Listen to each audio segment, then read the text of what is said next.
शिकार होइतिबा दलित युवती और युवकों को श्रद्धांजलि जणाइला एबीएस। अनुगुल जिले में गत किछि दिन पूर्वे दलित परिवार दुईटी निरीह जीवन अति अमानुषिक भाव हत्या करा जाइछि। दुईटी हत्याकांड घटना अत्यंत दुखदायक एवं छातीथरा घटना गत 27 तारिख दिन निखोज होइतिबा देउल बेड़ार विश्वजित नायकों को हत्या करने सहित मुंड विहीन शव शिवरामपुर जंगल में मिलिथिला। सेपरी तालचेर कणिया थाना लोधाझरी ग्रामर 23 वर्षीय सुभद्रा पाढ़िल निरीह दलित परिवार झील को बलात्कार और हत्या करी बरपाल थाना भोगबेरेणी पंचायत केन्दुपल्ली गाँ निकट में मिलिथिला। गत 26 तारिख में सुभद्रा निखोज को नहीं परिवार लोके थानार द्वारस्थ होइथिले। थाना पक्षरु तत्परता देखाइबा जगार परिवार लोकों को बारंबार ए थानारू से थाना दौड़ाई अपमानित और निंदा दिया जाइथिला। दलितों साथी तथा आंचलिक बहुजन समिति संगठन पक्षरु तालचेर मंडापाल डाक्तरखाना रे पहुंची विश्वजितर शव व्यवच्छेद केमिति सठिक भावे हेबो स्थानीय पुलिस अधिकारी सहित आलोचना करने सहित समवेदना जणाइथिले। परे आंचलिक बहुजन समितिर समस्त सदस्य सुभद्रा घरे पहुंची सुभद्रा परिवार को देखा करी परिवार लोकंकु भेट करी समवेदना जणाइबा सहित सुभद्रा को 5 दिन भितर शीघ्र न्याय प्रदान न करागले आंचलिक बहुजन समिति संगठन पक्षरु सुभद्रा जोरदार लड़ाई हेबा नहीं अनुगुल जिला आरक्षी अधीक्षक को भेटी आलोचना करने सहित एक दाबीपत्र देइथिले। आज संगठन सभापति महेश्वर बेहरा नेतृत्व में बरपाल अंचल में संगठनर समस्त सदस्य उपस्थित रही दुई युवक और युवती को श्रद्धांजलि देवा सह अमर आत्मार सद्गति निमंते शोक व्यक्त करी एक बैठक अनुष्ठित होइथिला। बैठक में जिला प्रशासन पक्षरु तुरंत उदासीनता मनोभाव को निंदा करने सह आंदोलन को ओह्लाइबार चेतावनी दैछंती। आज श्रद्धांजलि भौणी सुभद्रा एवं विश्वजित भाई जो भाया निर्भय हत्या करागला तांको प्रशासन एत पर्यंत जाक न्याय देनी एमती कि प्रशासन केबे न्याय देव बोली लोक आम सबू संगठन पक्ष सबू सबू दलीय सभी जाई दाबीपत्र देवा सत्वे भी एत पर्यंत पुलिस हाथ बांधी बस पड़ी।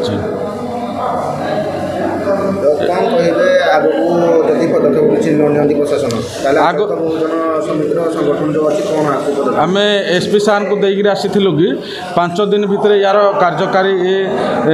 मुख्य आसामी को फांसी दि जाऊ एवं तांको परिवार को 50 लाख दि जाऊ एवं जो 2 आईएसी तांको बापा को निमित्त निंदित करी ए थाना से थाना करिसेंती एवं कहिसेंती कि तुम झील कुआडे पळेइचंती ताको रिसर्च करना ताको सस्पेंड करिया पय आमे दाबी देइछु। यार कार्यकारी आमे 5 दिन टाइम नैथिलु 5 दिन भितर किछि न कले आगामी दिन बहुजन समाजवादी बहुजन समिति आंचलिक प्रत्येक सदस्य एवं ए अनुगुल विधानसभा एवं जोड़ी आंचलिक बहुजन अच्छे आमर संगठन अच्छी सबू मेंबर एसपी ऑफिस घेराव हम एवं राजरास्ता को ओह्लैब।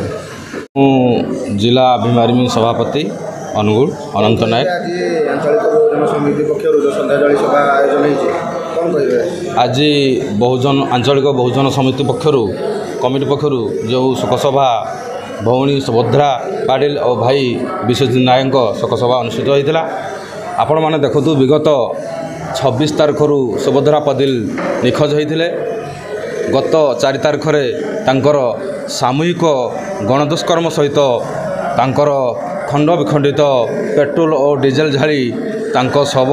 उद्धार होता आमर कुसमी केनाल रोड ता सत्ते से परिवार वर्ग को सुभद्रा पाटिल परिवार वर्ग को आम अनुगुल जिलार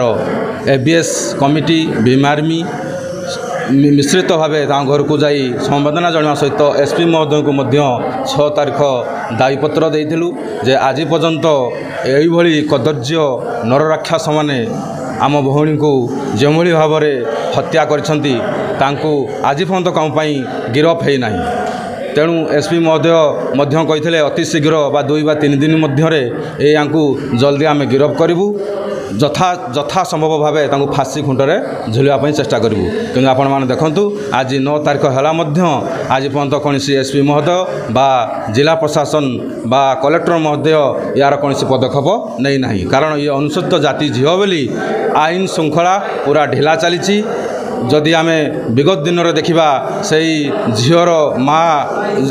ସେ ଝିଅର ବାପା ଆଉ ଭାଇ ଯେଉଁ ଆଇଏସ୍ 2 ଜଣ ଯେମିତିକି ଆମର ତାଳଚେର ରେଲୱେ ଥାନାର ଆଇଏସ୍କୁ ଯାଇ ଗୁହାରି କରିଥିଲେ ମୋ ଝିଅ କେଉଁଠିକି ଯାଇଛି ନିଖୋଜ ହେଇଛି ସେ କହିଲେ କୌଣସି ଭଲ ପାଇବା ବା କାହା ପାଖକୁ ସେ ପଳାଇଥିବ ଆପଣମାନେ ଟେନସନ୍ ନିଅନ୍ତୁନି ମୁଁ ତାଙ୍କର ତଦାରଖ କରୁଛି କିନ୍ତୁ ଆଜି ପର୍ଯ୍ୟନ୍ତ ନା ଜିଲ୍ଲା ପ୍ରଶାସନ ନା ଏସ୍ପି ମହୋଦୟ ନା କୌଣସି ରାଜନୈତିକ ଦଳ